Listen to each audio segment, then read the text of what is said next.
unmute. Recording in progress. All right, this is the Town of Warren Select Board meeting on November 18th, 2025. Calling the meeting to order at 6:33.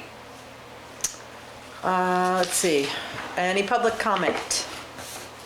There's no public. Any public comment? Nope. Agenda changes? I just forgot to put signatures on it, just because I wasn't expecting them, Okay. because this is not a typical, Right. but okay. we'll just add that So to the we'll end. have to do, Yep. some AP and payables. Okay,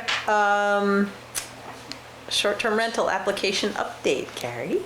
Yes, so we have some updates. Where do we start? Jim and I both attended the STR workshop retreat. Yeah. And Jim came back with some great information and insights. So I think we should probably touch on the ordinance itself. Okay. He found that the ordinance appears to be missing. No, we're not making any edits. I know. Sorry, go ahead. Yeah. That there's no in section 4.3. Have the ordinance. If you have the ordinance. Hold on here. I didn't put the ordinance in there, Oh, okay. but I can pull it up.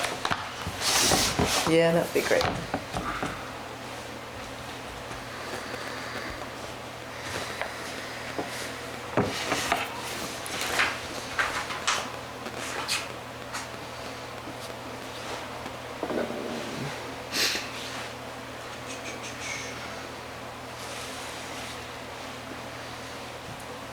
There we go. That's where it is. So if you go down to section 4, Yep. and then point 3, it says the number of sleeping rooms within the short-term rental is defined in the standards located in section 5.2. But there is no standards listed in section 5.2. So Jim and I just weren't sure if that was something that should be included. I think, Rebecca, you went back to look at the notes from when you first started talking about it, and you didn't see anything in there. No, she didn't list details. Right, so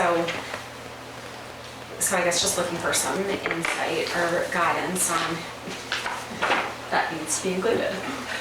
Yep, if we reference it, it probably should be, right? Let's see.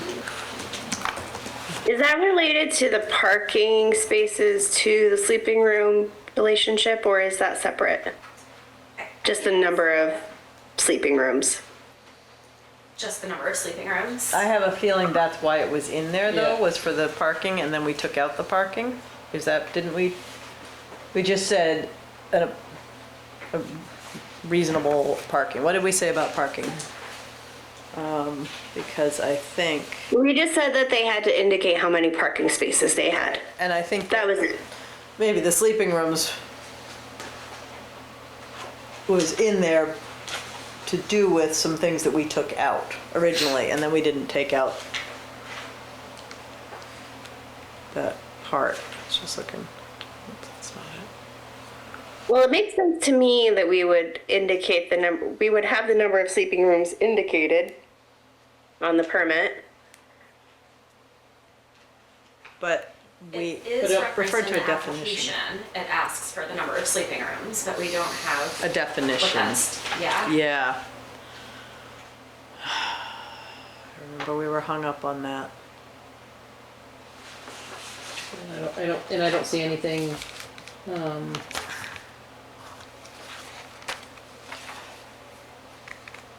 So painful.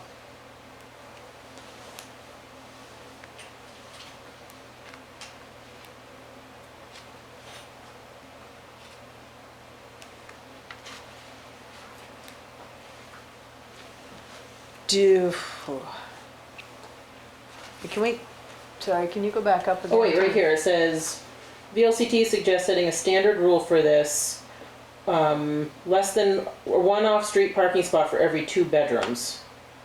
I slightly question whether we want bedrooms to limit parking. I feel like we should just state the number of off-street parking spaces available.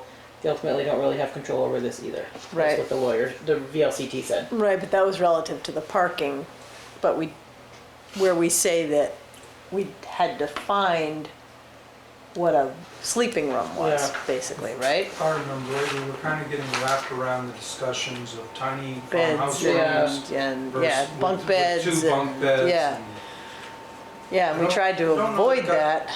Exactly, and then we went ahead and said it needed, we called it a sleeping room, so I, Because we are asking them to say how many bedrooms there are. yeah. I felt like we had, And in houses, it's defined by your septic, right? don't go down that road. We tried that road too and threw that out. And in condos, it might be up to the association. I don't know. Yeah, we definitely didn't want to go the septic route. And you didn't want to go egress windows. Well, they all have to have egress windows.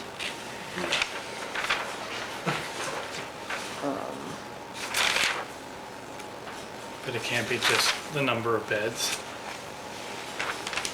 Not really, because you can shoot more beds in pretty much anywhere. This You know, was, a walk-in closet. Kaylee, do you remember our conversation relative to that? Looking at, I remember reading some other, I think it was Stowe and one other, and how they dealt with it. And I'm trying to look back through my notes. Yeah, I'm trying to pull that up right now too. Yeah. SDR ordinance.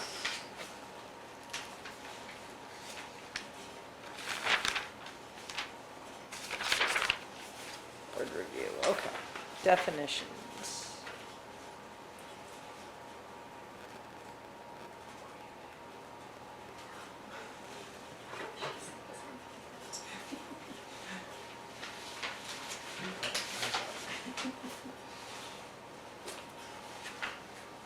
Don't have anything there.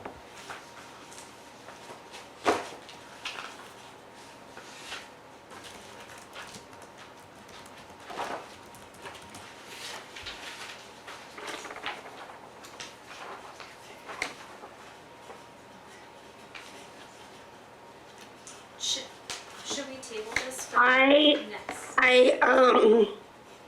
seem to have in my notes that we were talking about how the current zoning ordinance has a bedroom definition, and it would fall within that.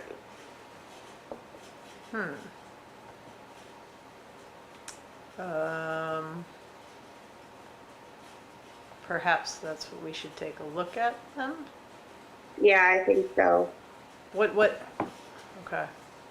The current zoning regs, not the proposed. Well, I just wrote down current zoning, so I don't know if that actually is the current or the looters. So Yeah, we should check. number of sleeping rooms. Are there other things that you guys came up with that we should think about while we're finding the answer to this? Yes. So on also go back. Granicus has been not super communicative and timely in their responses, so we're still waiting on quite a bit of information. So this, I think we're not far from completion on this, but the timeline I think needs to be pushed back. Adjust. So I'll start with that, but we've made some progress, and I wanted you to take a look at the welcome paper. So this is, once you start the application, this is what you see before you begin filling it out. So, And- sorry, where are we? Are we on? The welcome email. Thank you. Yeah. Okay. So I think everything on here looks good, but I did want to highlight on the third page, point 4, all solid fuel burning appliances, etc. Should this just be removed? I didn't see it anywhere in the ordinance, so I just wanted to see if that should be taken out from this intro. Sorry, it's number 4? Yep. You didn't see it anywhere? In the ordinance. Does the ordinance have to match It up with does. this? We were hoping, Application. that was kind of that's what we were hoping. right? Yeah. No, I think we took it out of the ordinance because it was one of those non-enforceables, but we had discussed that it should go to residents, right? To just remind them that it's a thing. Okay.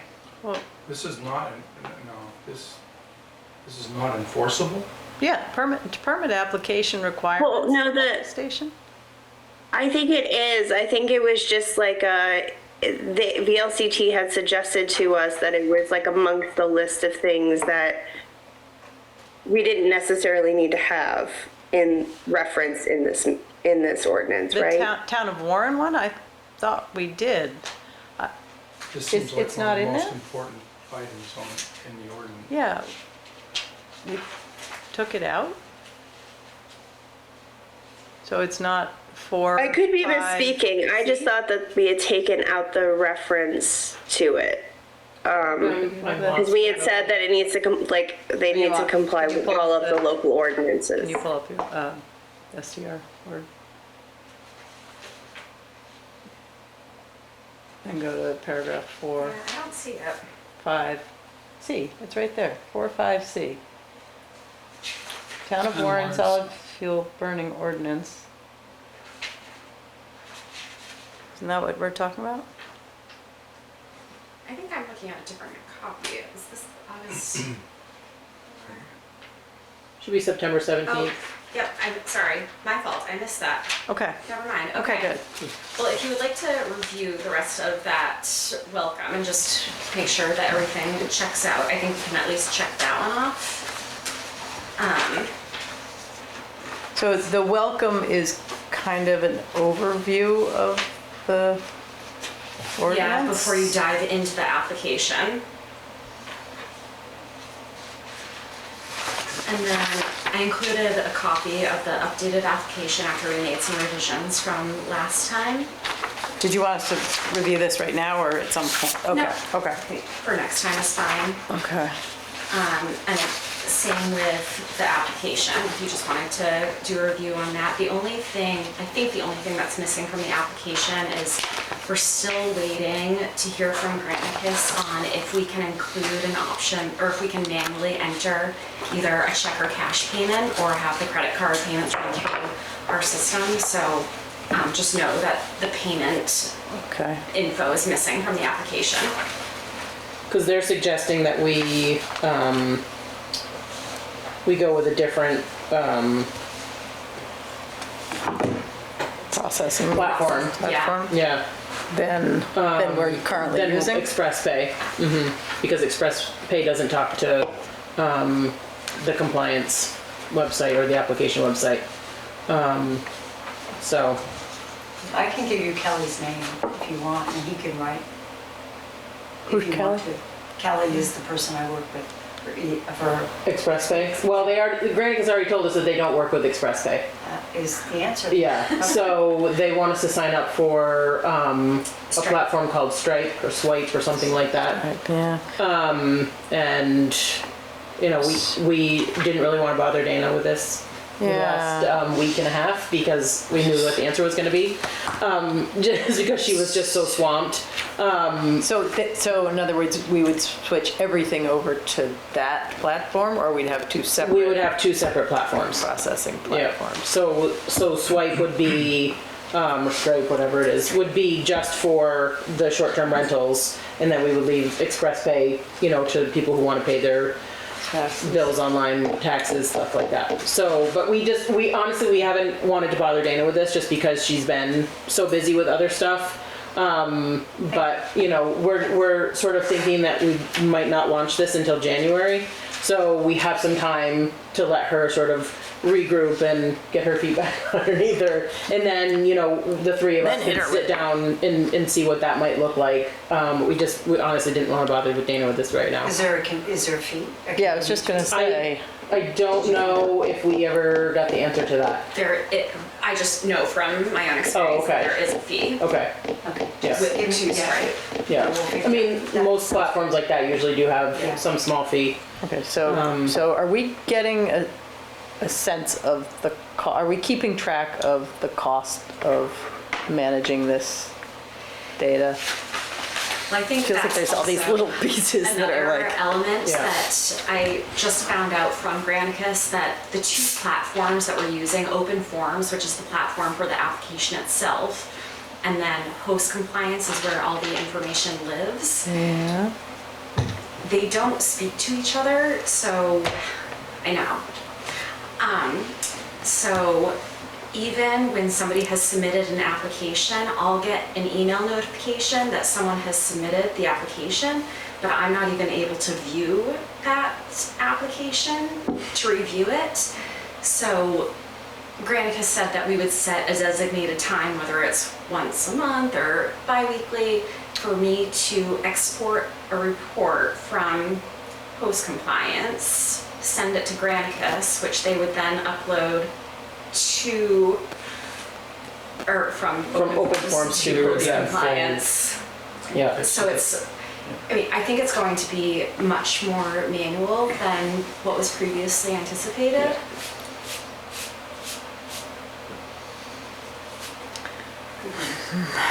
That's not. So if, let me just play back what I heard there, is that once or twice a month, they're going to join the open forms data set back into Host Compliance.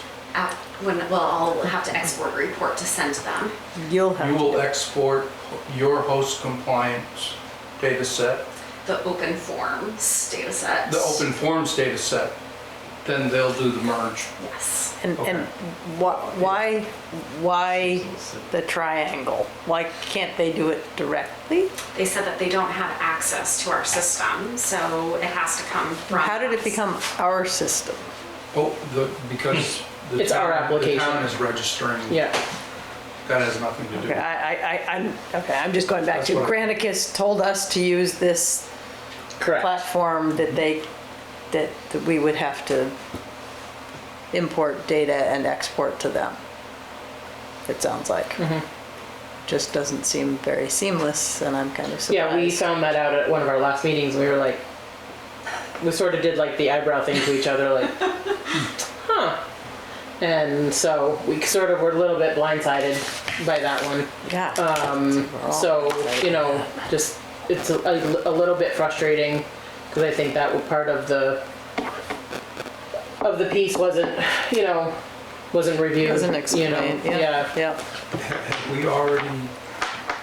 Have we already done something for 2026 with Granicus? No, we have not. Okay, well, we should. When is that contract renewal, though? They told us that we could sign it in December. We asked them if we could push it until as close to the, because it'll technically be in the 2026 budget. Right. So, yeah. Kind of, yeah. Because we basically spent the budget on setting it all up. If we Right. canceled it now, we'd just have done half the setup and not get anything from Right. it.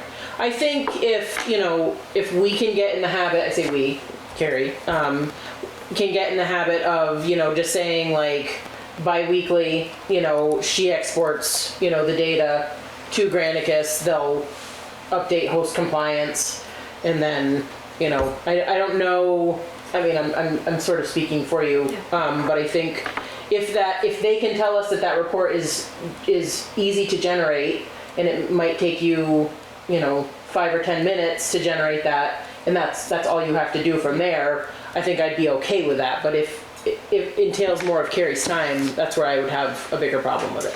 And I think it's just the review after that, because I won't be able to review anything Right. until they've uploaded that info. Right. So Right.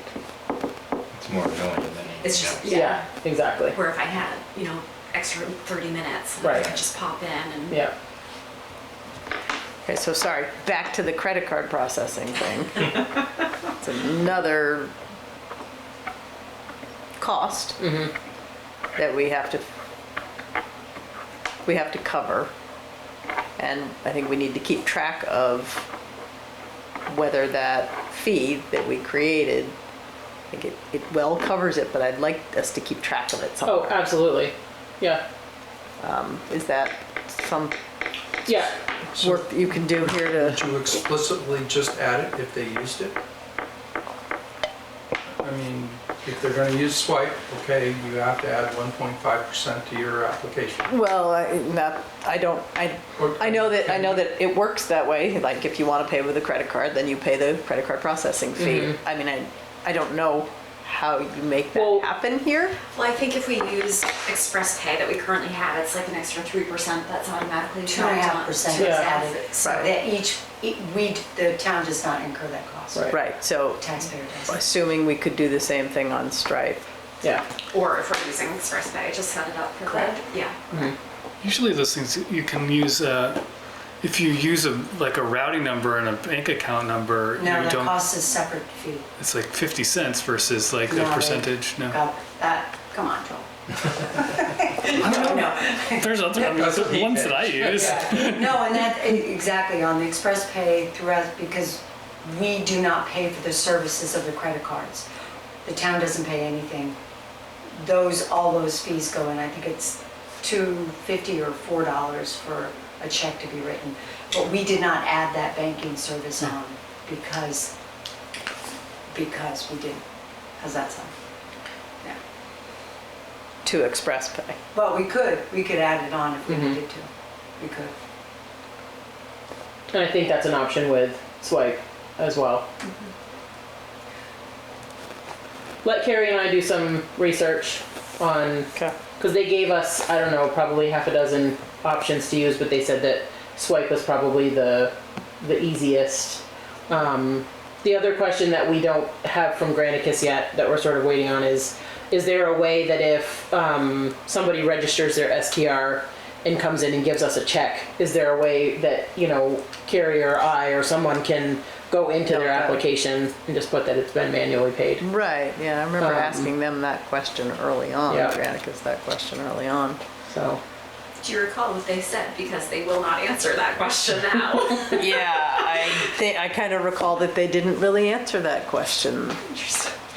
or is there a Because way they- that we can make their application complete if they come in and Right, drop off a check? exactly. Yeah, yeah. Because I think Yeah. if they don't pay online, it's technically they're not registered. Yeah. So the reason they have to pay online is does Granicus give part of that fee? Is that why? Or the fee comes to the town?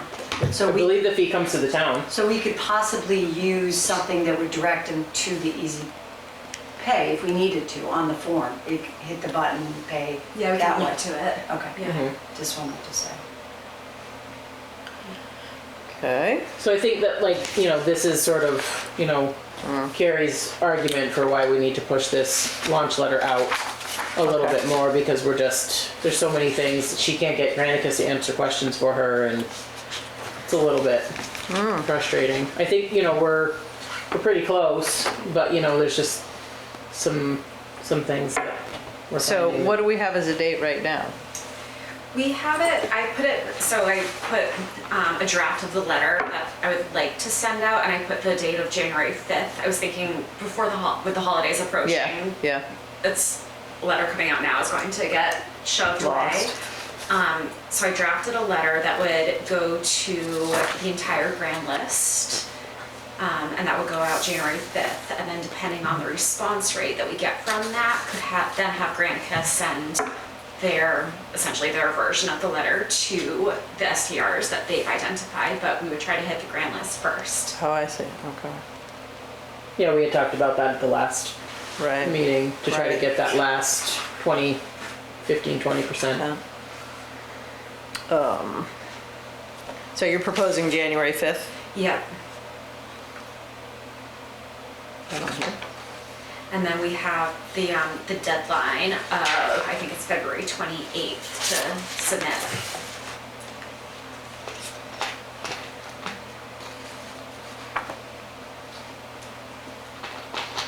Is this the letter? Yeah. So it just says at the top, short-term rental compliance notice, January 5th. So you'd be sending it out on January 5th, is that what you're saying? Oh, Yeah. okay.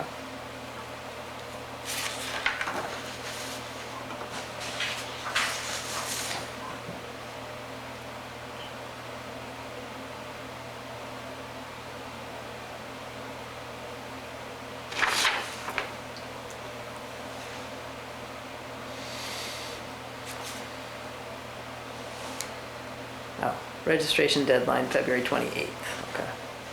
And this is essentially the same letter that you had looked at last time, just for that first paragraph, modified a little bit.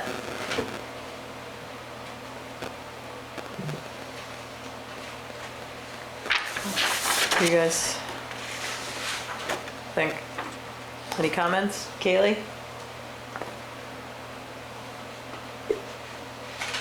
I don't have any comments on moving back the date. I think I'm interested in hearing kind of what the pro con is at this point in time. It seems like,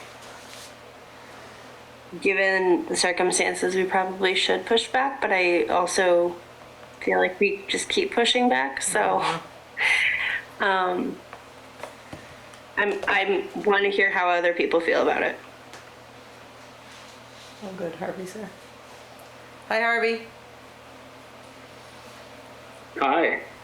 I don't know when you joined us. You've been part of this conversation. Did you get to hear it? I have. Yeah. You're talking about the letter? Yeah, and pushing back the date for issuing the letter, basically. We wouldn't send it out until January 5th, so after the holidays, to give us more time to deal with some of these little I's and T's that we seem to be coming across. They're not dotted and crossed. Yeah. If you didn't send it in January, when would you send it? Would be the alternative question. You know, you'd want to send it probably earlier in December. Yeah, right. And closer Not to Christmas. Christmas. And if it's not going to, no way snowballs chance in being ready for the early December. Well, that's right. It defaults to January. That's the risk, I would say, of sending it sooner, is that we send it out and then we figure out that there's another thing that we missed, and I'd rather take the time and have it solid when it goes out. Personally. It makes sense to me. I was more in the other camp, but I could go either way. I mean, it's awkward too, sending it out so late.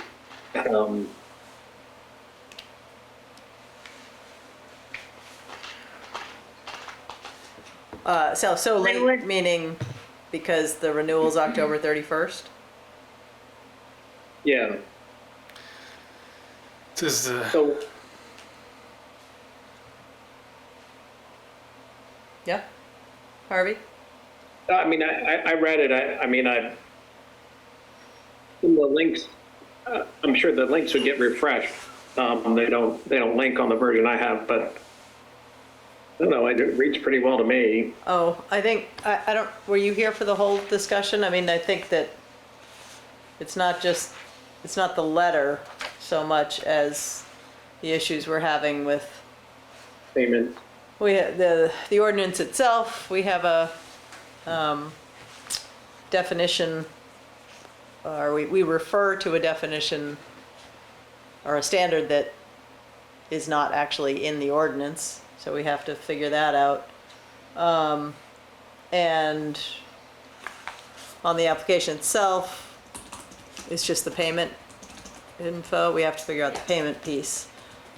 Yeah. So If there's an issue with the ordinance, don't we have to redo the whole I think we thing, can amend it. relist it? Yeah, I but think we can then we have amend to it, warn but it. we have to warn it. And then that's the whole, so that 30, 30 days, we can't really like ask people to, Don't know if it's a full 30 days if we amend something. I'm gonna check. I have a note here to ask the LCT. because I that think would it sort of is. change that would change the time where we could send out the letter. Because we can't ask the public to, yeah, Sign on definitely to need something. to ask, but I think it is. Yeah. Anytime you do a change, yeah. Is there a middle ground where we can still send out the letter early, but maybe delay when people have to be in compliance, just to give ourselves some time to dot our i's and cross our t's on some of this? I'm curious, for the people who are like going to be in town for the next month, who spend the time getting their Airbnbs ready for the season, like, should we put this on their radar in a way, earlier? I guess I would ask the question, at this point, if you're somebody who rents your space, as a short-term rental, you're already renting it probably for Thanksgiving and Christmas, right? So,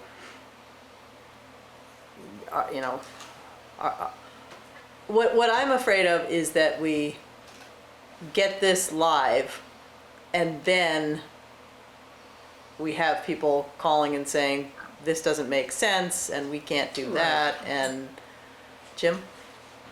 So is there an option to remove that question? Remove the question completely because we haven't defined it. So don't ask them how many sleeping rooms, just ask them what the max occupancy of the building, of the rental is. And then I think we can. if over time you'd like to figure out how many bedrooms they have, okay, figure out how to amend your ordinance and move on. That way you could you could send this letter out earlier, which I think is. Well, we could ask for a number of bedrooms and maximum occupancy.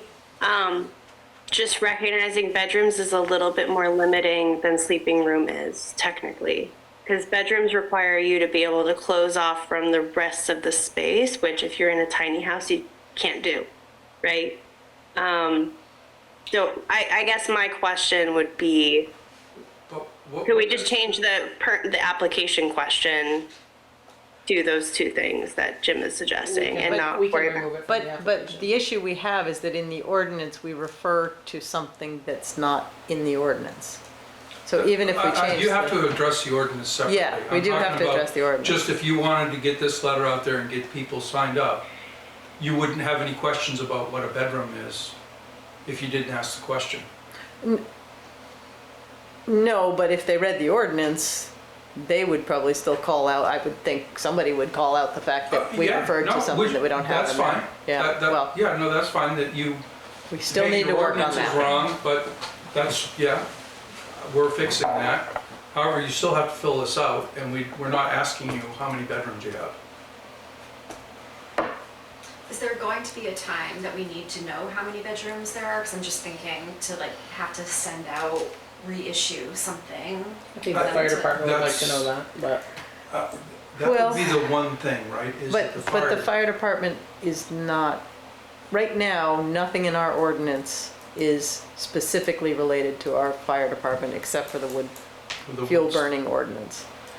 We don't, the state fire marshal is responsible for all the other information. okay. I thought the whole point of this was to give the fire department information like, hey, 241, Prickly Mountain has a Knox box now, or. They have a that kind of Knox stuff. box, but we're not, it's to allow them to have access to the building, Okay. because that's a nuisance. But we Okay. took out, I think, all the part where Got it. our fire department was kind of assessing the safety Yeah, and all of that. I knew that there was a because chunk that was in Yeah. there from them that we removed, but, We were, okay. but Kaylee, does that ring true for you, that we really left all of that to the state, and the only things that we put in here for our specifics to fire safety would be the Knox box, which is really more of a nuisance thing than anything else, that our fire department responding to and not being able to get in. And then the fire ordinance, wood burning fire ordinance, which we have on Yeah. record.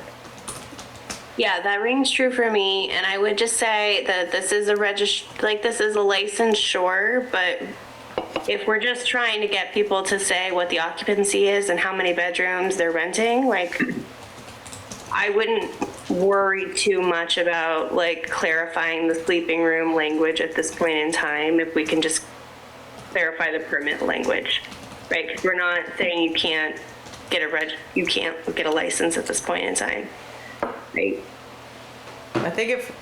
I don't think we should refer to bedrooms or sleeping rooms if we don't have a definition of it, just knowing how many times. We have a definition of bedroom in the draft looters. It is a little bit maybe more stringent than, because it's a state definition.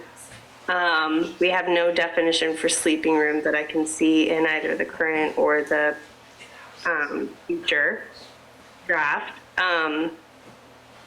And we also, just something else to just throw out there, if we start reassessing the sleeping room considerations in the draft looters, we do have the short-term rental section, which is section 3211, which has a very specific language of providing all guests with a private secured bedroom for their exclusive use that is not less than 80 square feet in floor area, which meets the state requirement for bedroom. So I don't know if that's something that we want to address with the planning commission to be more in line with what we're doing, but just that's where I see it, is like we can focus on clarifying the permit language, and then we can maybe, as the select board, go back and think about what clarifications need to be made in the ordinance itself for a sleeping room. Clarify the application language, you mean? Yeah. Yeah. Yeah, I mean, I guess I would defer more to Jim's suggestion of maximum occupancy. Then we stay away from that language that we don't really have referenced anywhere at the moment. What do you guys think? I like Jim's idea a lot. I mean, I think we don't want great to be the enemy of good here. You know, the notion that it's going to be perfect, that might be a bar too high. I think it's important that we get it out there. And still leave the February 28th compliance date. Just try to get the letter out sooner. Yeah. And as far as your grand goal of data collection, you do have bedrooms inside your database from their listing. Right. Their listing tells you how many bedrooms it is, so if you wanted to do some type of analysis around Right, that, yeah. that still exists. So you're not going to miss that information, but it may not be to your definition. It might be a little squishy there. So do we want to make a decision on when we want this letter sent out? Yes. Yes, we do. Okay. But I think we have to have the payment piece figured out, so maybe we don't. I We think, can't say when. So assuming that we get the payment piece figured out within the next couple of weeks to send this out early December. Okay. Mm-hmm. does that work for you? For us to, I'm emotional, that's beautiful. Early December is my happiest. Okay. That's perfect. okay. All right, so we have a goal of, are we going to change the language on the application to say, on the question, what is the total number of sleeping rooms within the short-term rental? What is the total occupancy of the short-term rental? The next question says, what is the total number allowed of occupants at the short-term rental? So you can Look just at that. remove that You can just remove bedroom that one. question. You guys okay with that? I like it. Kaylee? Yes, I'm fine with that.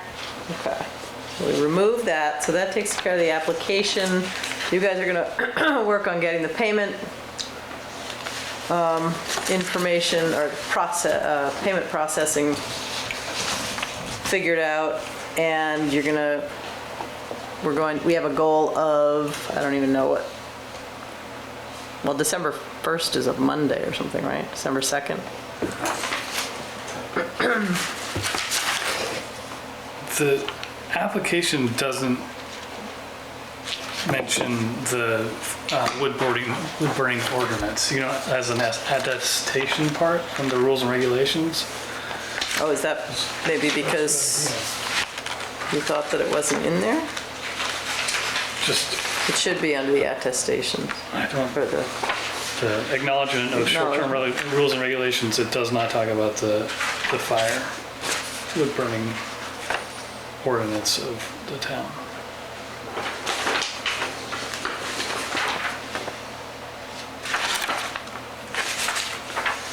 So if we're looking for things to line up, that we should add that in there.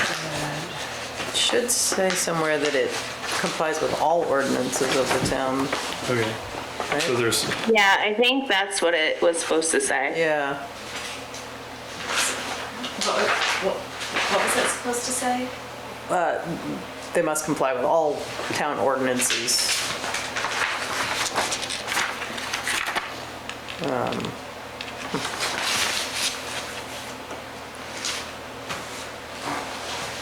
so we just need to Yeah, add, because it was One more under the paragraph. required document submissions, and we crossed all that out okay. at the last meeting, Okay. which was Yeah, that's right. proof of inspection of all solid fuel burning appliances by the town of Warren. We took that out. I'm just looking to see, there's, So instead of having it as a required document, can we just have them acknowledge it in this part? Yeah, And then- I don't see why not. And then then it's clean? Yeah. And I just noticed that the Jim was super helpful in getting adding a description for the liability insurance that's needed, and for some reason the description didn't come through. So I do have a description for that, which I'll figure out how to add in there. description of the type of insurance. I know that's been a big question for a lot of people. Yeah. We just had that conversation.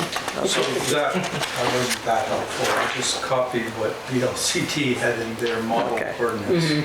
But to Kaylee's point, maybe That's all. it should just say in compliance with all ordinances. Yeah, that's a great idea. Yeah. And Yeah. then we don't have to worry about it. So take out all of the attestations and just. No, I think No. just add at the bottom that you're acknowledging that it is in compliance with the town's ordinances, not specifically the fire one, but all of the town's ordinances, and then Yeah, Yeah. yeah, that covers, that And we're good. should cover all of them.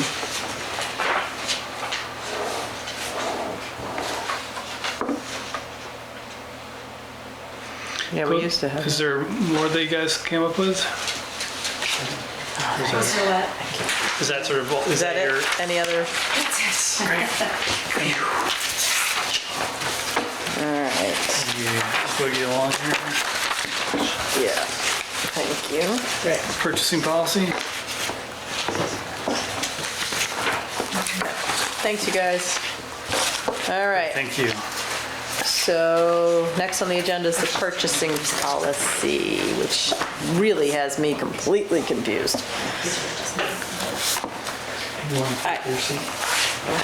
So you sent us a copy of the previous, the existing one, I did. I also sent you the which, new one. yeah, the existing one does not read the way we've Not all at been all. quoting. $1,500, that says $6,000. Yeah, I don't So, know where the bye, thank you. 1,500 came from. Thank you. I don't either. Just, And that, Bye, Jim, thank you. your purse. Thanks, good night. All right, let me switch here. Proposed, all right. So you and Devin reviewed the existing one and decided that it needs changing. I mean, I know that, or at least what we've been talking about, mostly the reason that it needed changing was that we thought anything over $1,500 needed to go through out to bid and didn't know what the, who could make decisions. What else, what is it about? And then the existing the other piece that Dana and I had to change, let me just open up is when we went through the whole federal compliance, the language about the conflict of interest. That's pretty narrow for us because everyone knows everyone. It's hard to hire somebody. Exactly. Yeah. He's not a relative or Right. a cousin. So or something. I think, that's the biggest thing right now. So, take for example, our property management scope of work request that we just sent out. Half the fire department is, Oh, yeah. does property management. So, that alleviate, most of them can't even bid on that. So basically what this says is we can't reach out to Ellen Strauss to help us do work on, historical buildings. I guess my question was, because I agree with the conflict of interest piece, but it seems like this new policy, a lot of things have changed, like amounts and thresholds and all of that, not Yes. just the pieces that we were Right. questioning. What I would like for us, Complicated. I would like the procurement policy to be a bigger conversation, Yeah. not just rush through. Not to say that we're planning to rush through it tonight. But maybe we amend the conflict of interest language to appease us going forward for the next 3 or 4 months. And then we form a small committee to work on, the last purchasing policy was signed in 2012. Yeah, I so saw I do that. think it needs some attention. Yeah. But I think right now, the only thing that's sort of bogging us down is the conflict of interest. Try to find a landscaper. Exactly, yeah. Yeah, I would support Yeah. that as well. And I don't know if Kelly and Harvey and Joel are very comfortable with what you proposed here, that's a different story. It was such a different document. To me, it was like taking the old land use and development regulations and the new one and going, yeah, that looks about right, we can do that. I'm just like, I think it there's so needs a little much bit more here. attention. I would be uncomfortable voting for it tonight. So I would be supportive of what you just suggested. Cool, so how do we deal with the conflict of interest part? So I think that we could take the language that they have in the definition on the procurement policy that I sent to you guys on Yeah. Friday. Yeah, there's another one, right? Another document? Let's see. Now I'm gonna get out of SDR. Before it was the consent of the select board too. I think we had it in our purchasing policy. we of did. Approval, we had this in there, but then we removed consent of, upon approval, select board, this could be overridden. One of those things, something like that. Yeah. Right here, it says any employee, officer, or agent of the municipality who participates in the procurement process must make reasonable efforts to avoid real or apparent conflicts of interest, must disclose any potential conflicts of interest in writing, must refrain from participating, blah, blah, blah. Sorry, I can't find that one. Oh, is that So right any there? Oh. actual or potential conflict of interest must be disclosed to the funder. If a conflict exists between the federal requirements and the municipality's requirements, the most restrictive requirement must be used.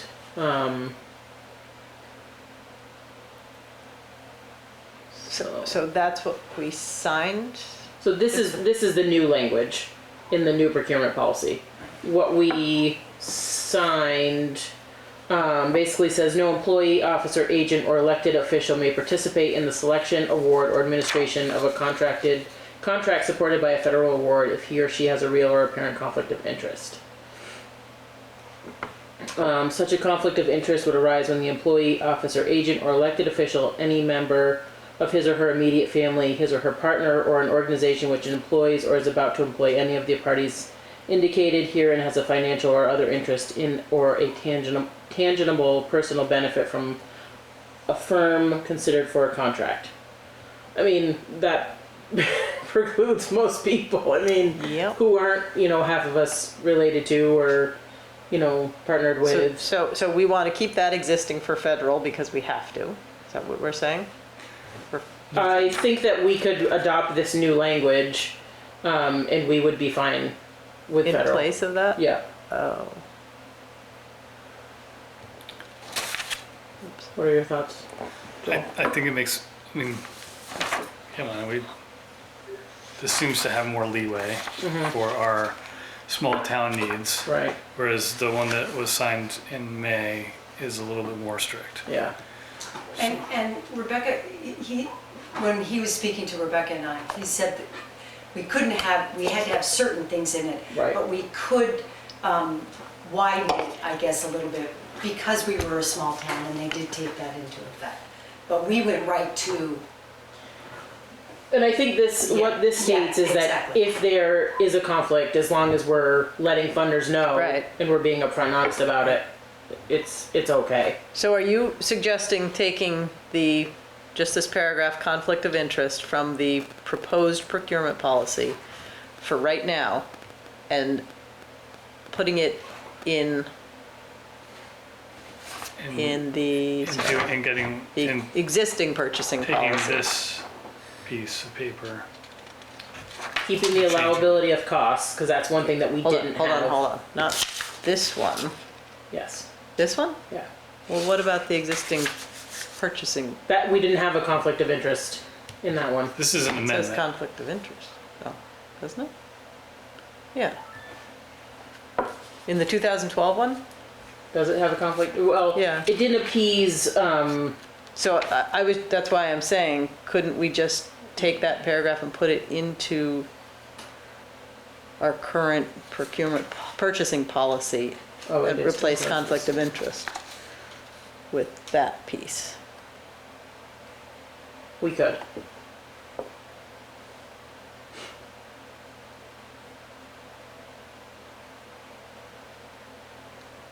are you saying using the old one? Take the 2012 version 2012 and and put it take out back that into conflict of interest that's in that I- 2012 and put in this. I think we could. The problem was is that conflict of interest was one of the things that he flagged.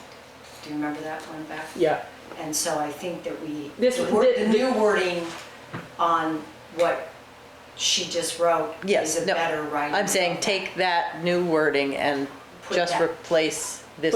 But the new wording that you guys approved in May Is- is what's causing us to not be able to. Right, so we need to, Put that new wording that you just have right now and put that into the May one. This was an addition, right? Like Correct, it was an amendment. Amendment. Yeah. That's not in. That it refers doesn't to this. invalidate, But it this, doesn't invalidate the this 2012. supersedes this. Correct. So what we need to do is put a new amendment. That supersedes that. That's sort of Yeah. the structure. That's what I'm understanding. Which would basically be the same as putting that paragraph right there. Right. Okay, if we do that while we're working on a more comprehensive, complete redo of the whole policy that includes everything, all in one document. So Right. we don't have these Correct. separate. Eventually, we'll end up with this document. Right. Yes, right, That's gonna be exactly. modified, and then we'll sign off on this entirety thing but for now, we're gonna piecemeal it together so that So we you're can just looking get- for an amendment. Another piece of paper. Another piece of paper. Because technically you're supposed to show Yep. all the different amendments. Yep. Yeah. Harvey and Kaylee, are you there?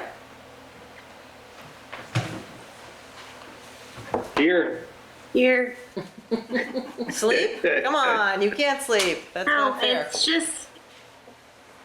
it's hard to work through this one. I feel like we need to have a bigger conversation around it.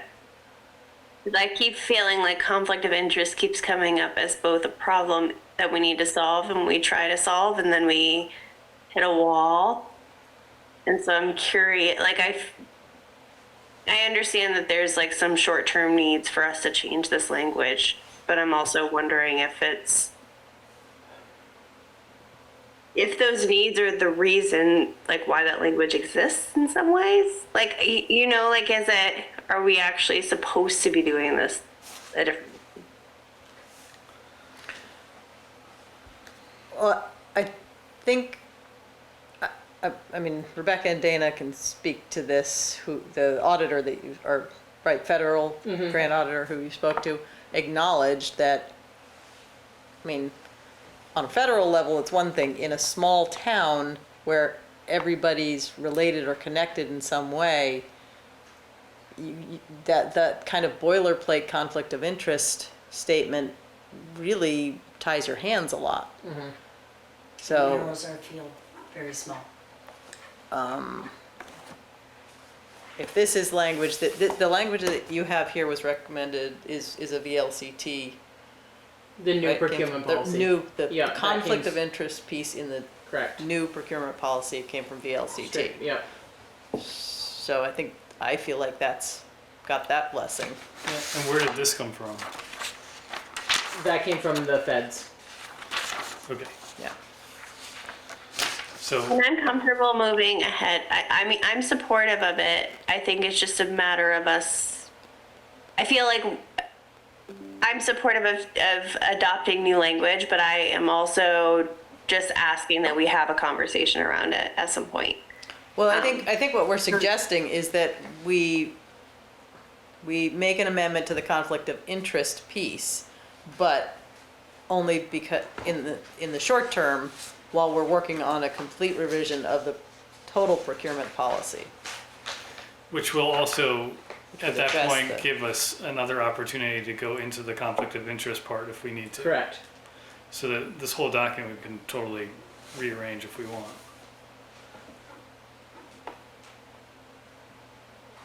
I like that approach. I'm fine with that. Do we need to move on this? Yeah.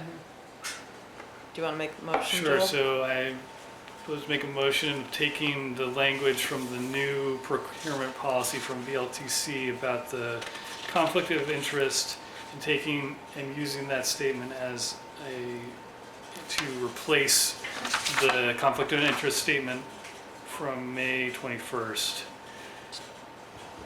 and update it to the new part. Second? Second. Any discussion? All in favor? Aye? Aye. Hi. Thank you. All right, so I will copy and paste that onto a new document. And then if people could stop by this week and sign it. Yeah. Yes. Great. I can actually come by tomorrow. Thank you. So is that good for purchasing policy? Yeah. Yep. So moving on time, amazing.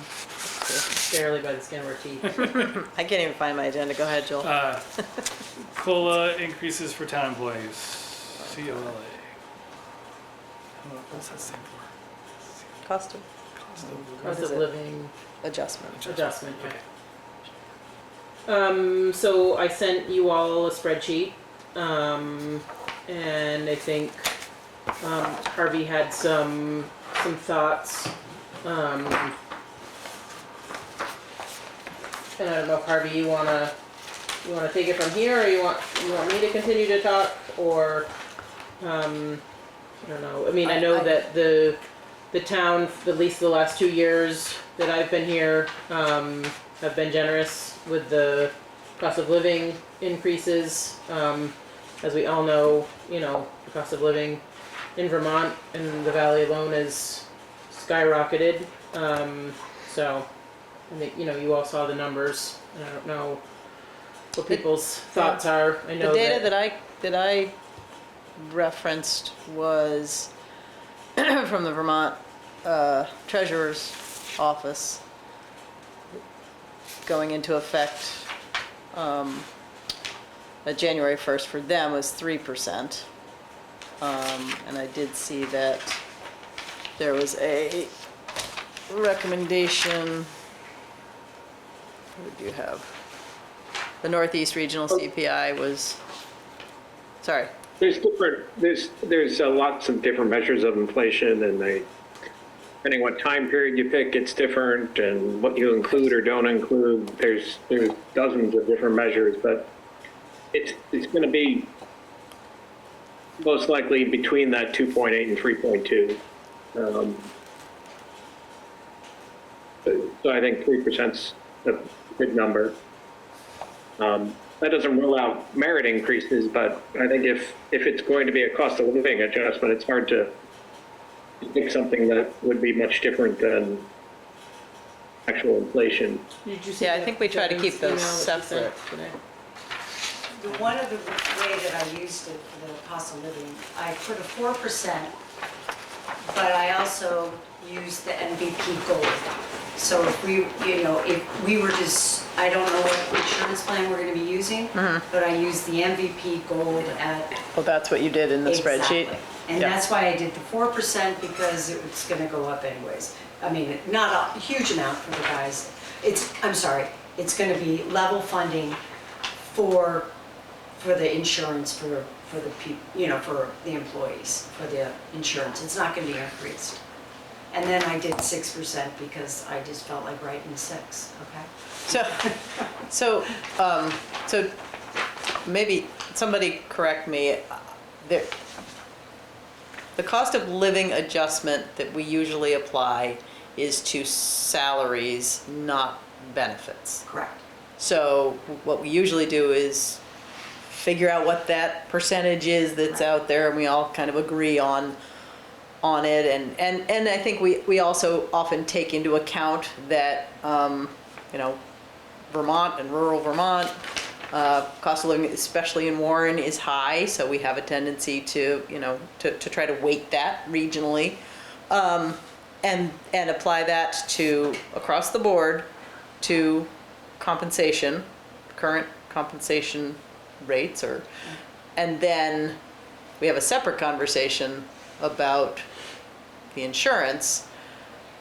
The only, and we don't, merit doesn't factor into that conversation at all.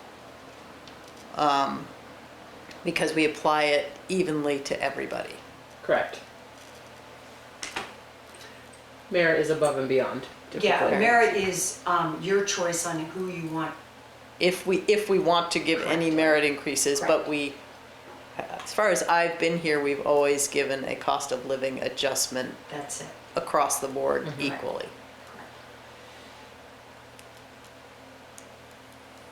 Harvey, does that make sense to you? No, 100%, yep. Okay. So I was just going back to what you were saying about the I know. MVP gold. I just was kind of two thinking, separate I was things. thinking 5% increase, it went up 5% for the Blue Cross Blue Shield, one of them was 5%. So I just put the 4% in thinking it would cover the cost of everyone's inflation costs, basically. When I had looked at the cost of living. But they're in not, July- the employees aren't picking that up at all. They the are town. on their weekly and their monthly, because they're 5%. Oh, They're they're 5, 10, 5% 15%. Yeah, they percent do of the pay a cost. share. Yeah. And there are some co-pays that they do cover, for vision or for, what is it, the dental, 50% of the Those aren't crown. changing. No, the they have not co-pays. gone up at this point. Right. I have not heard, and neither is. Dental, we got the form from dental, and dental They're- rates are staying the same Yeah, and the as this IMED, year. And same. IMED, same thing. Same thing. Right. The only thing that does go up every single year is short-term and long-term disability, and Yeah. that's on wages. Right. It's all based on wages, Yeah. so. I mean, the cost of healthcare is captured in the CPI measures, so it wouldn't, you wouldn't Right. add those together. That's already captured in there. Yeah, that would be one of the, categories. Yeah. Yeah, I mean, I think if it's a cost of living, you're looking at 3%. And to the extent there's employees that the board feels have gone above and beyond, then I think then we have merit discussions. Kaylee, do you have any comment on this? The economy's bad. People are having a hard time. That's my big caveat with all of this is you're lucky if you get a COLA increase at all. Just given how things have been across the board. So I just, I am very thankful if we can give this to our employees as an increase to represent the fact that it is just a really hard time out there for people. Right. And what's always difficult here is the flip side of us doing that for our employees means that the people of the community who pay the taxes who are also having a hard time are having to come up with it. So I think that's what I always struggle with. It's like, you know, interior mind and then step outside of that. So.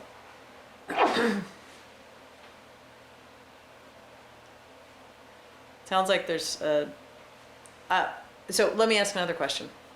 This needs to be decided tonight? Not necessarily. Not necessarily. What, No. when do we I start? Before the end of the year. Yeah. Yeah, so I this need to- doesn't have to be the final conversation on this. No, I think that you guys need to discuss and. Yeah, I mean, see Devin what- has recommended from 3 to 5.4, so that's not really weighing in. Well, I would suggest that for budgeting purposes, as we start to evaluate budgets and budget increases overall and by department, why Yes. don't we put in 3%? And then to the extent we like the way the budget's going, we can reevaluate 3%. If we don't like the way the budget's going, we can reevaluate 3%. But at least there's something in there as a baseline Yep, that we can that's a good consider. approach, yep. Yep, Yeah, I think we're gonna know, we had a budget meeting, yesterday, and we've got people coming on December 2nd and people coming on December 16th. okay, So I think we'll know by mid-December sort of what numbers are starting to look like. okay. Yeah, I don't think we need to decide, but I'd like to see 3% put in as a baseline, and then, you know, if the budget is way out of whack, then we can reconsider, or if it's not, then it's good.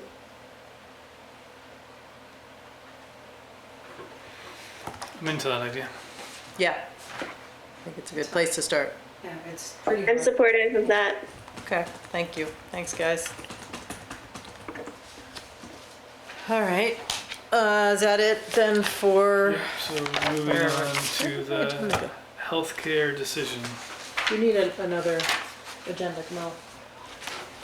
I do, I keep looking back at last week's. Here, you can have Devin's. What did I do with it? It's right here, right here. I knew it was here. It's right here. Okay, thanks. Yep. The healthcare decision. What have we gotten for feedback on So- MVP? I asked employees to sort of check out, you know, I think the general consensus that people are finding is that the doctors that they use are in the MVP network. Everyone that I've spoken to doesn't use mental health services, chiropractic services, or Right. I forget what the Nobody's third one aware of was. any conflicts Exactly. because they don't. Exactly. Yeah. Access. And you know, I know I pushed back a little bit at the last meeting, but I do trust Craig, and I Yeah, don't think that Craig would steer us down a road that our employees wouldn't be covered. yeah. And I think if it's saving the town, you know, I would prefer to see the town go with the gold plan as opposed to the silver plan. I think the silver plan's a little bit riskier for the employees that are enrolled. But you know, I think again, I trust Craig, and I think, you know, he's been nothing but honest with us about, you know, the plans and what they cover, and so I don't see an issue. So you're supporting going with the MVP gold? Mm-hmm. Yeah. I kind of feel the same way. It saves $10,000 versus 2025. Yeah. I was just gonna say, yeah, that's Go the one that down. saves 10,000. Yeah, line by line, it looks like it's exactly the same. Yeah, I took the printout of what we currently have and of the gold MVP plan, and they're, the only thing that will change is the deductible amount. I believe that the town will have to, put it in your folder. Right, Well, 3,000 to 3,200. Yeah, like, Yes. it's just, but even That- with that won't that, he's affect- got that factored in, and it still exactly, saves us money. exactly. Yeah, So, and it won't affect employees, because the town's paying it anyway. Right. correct, yeah. And I think we only budget 41.5 because there's so many people that didn't meet. We Right. budgeted 80% for last year. I'm sorry, yeah, 80% of it. And we've only used, I think, remember I showed you, I think it was like 64% of it, Yeah. or 80% of it. So not everyone is using their deductible. At this Or point. did, yeah. Yeah. At this point. So.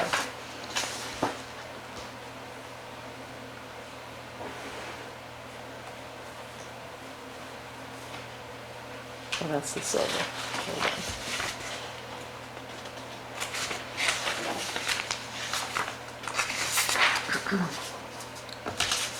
Any questions from anybody? Do we want to discuss this any further, or are we moving ahead with the Seems like we've come to a conclusion. MVP gold? That's what I'm hearing, everybody. I can't even find it. I think that's a reasonable approach. I missed the communication back from Craig on Dartmouth. What was the final say on that? He's got Dartmouth changing the language because Yeah. it is Okay. totally covered, yep. They're covered under the Cigna brand Yeah, right, of yeah. MVP because it's in New Hampshire. And they are discontinuing the Medicaid, Advantage Medicare, yeah, in April, I think it was. yeah, But they are covered in, Completely. to go to Yes, Dartmouth. yes, yes. Yeah, I think for people that use out-of-state medical, Cigna's a pretty good network. So just to be clear, if we go with the MVP gold, and everybody used their full deductible and all of that, the services would be the same for our employees, no greater cost to our employees, and we would save $10,700 over what we paid last year. It would be, correct? $10,700 cheaper than That's what what we. And we still may get some kind of refund from the Blue Cross Blue Shield. We may. Blue Edge. Yep, Exactly. that would be applied Right, to this account. correct. Okay. Wait, sorry, Dana. So the MVP is on the exchange, we wouldn't get a rebate, would we? No, she No, means on it's, every this year year. and a half. For this year. Yeah. Oh, for this year, sorry, yeah. Yeah, But next year we wouldn't get a Yes. rebate. Correct. No. We would not. Are you still talking about? okay. We're talking about health insurance. You are? Yeah. But we're almost done. Okay. Yep. I was driving by, so I thought. Anything else on that? Or, I mean, we don't need to make a motion to do that. Let's do it? No, I don't think we ever have. think so. If we do, we can do that later. Yeah. I don't think we need to. Did you have something you were interested in saying about it? I just, No, just hanging out. we just need to, we'll have Craig come by and speak to the employees. Yeah. Get them all set up. and Yep. things like that. MVP. All right, so we've decided, but we don't need a motion, that MVP gold? Yep, to let Craig know that we'll go with the Yeah. MVP gold. Perfect. Do we want to make a motion just to cover our butts, or? Sure. Harvey, make a motion.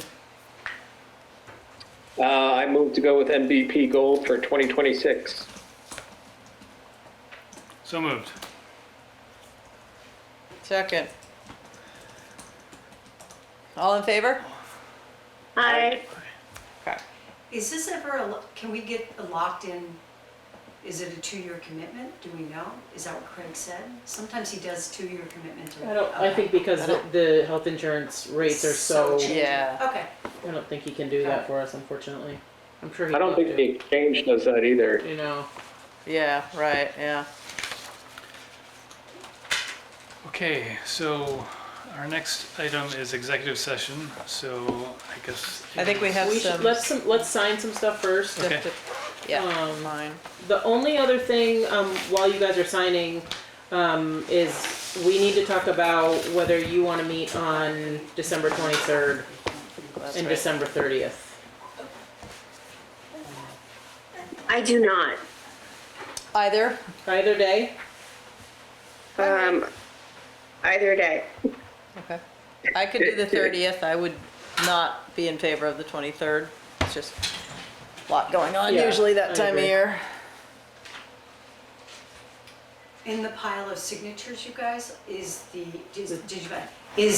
warrant for the, Yeah, thank you. I see the big fat Yeah. warrant. Yeah. Yeah. So I'll so- need 3 signatures, so somebody will have to come in. They're coming in tomorrow to sign Thank you. the conflict of interest Okay, policy, cool. so. Thank you. Okay, before we move to that, let's just answer Rebecca about meetings. So Joel, Harvey,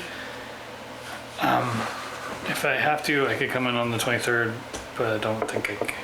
can't do the 30th? And the 30th, I don't. I could probably make the 30th if we had to. Harvey, are you around? I have to pick my son up at the airport on the 23rd. I mean, I guess technically I could zoom in, but it would, I prefer not to. I'm gonna kind of take the 23rd off the table. I agree. How about the Yeah. 30th? Oh, good. Can anybody make the 30th? The only reason my suggestion would be if we can keep it, it gives us the option to drop it or drop another one in the budget conversations, because we do, since we're not doing a meeting next week, then we will have, what, December 2nd, 9th, 16th, 16th, and then the 30th. and then January, when do we need to have the final, all the information final for the report? Not until the end of January. I have to have her, all of my stuff by February 5th, I think. So Yeah, we've got okay. a solid 2 months. And I think after the conversation we all had yesterday, I think everybody's in really good shape to do their budgets. And when do we have to get it to, how long does Brent need, 2 weeks to mail? Yeah, so she, I have to have it to her by February 6th, and I think she has it back to me by the 13th. Oh, plenty of time. Yeah, Plenty of time. she's So we got have- it all laid out for us. Repro is great. So I mean, I suppose we could skip the 23rd and the 30th.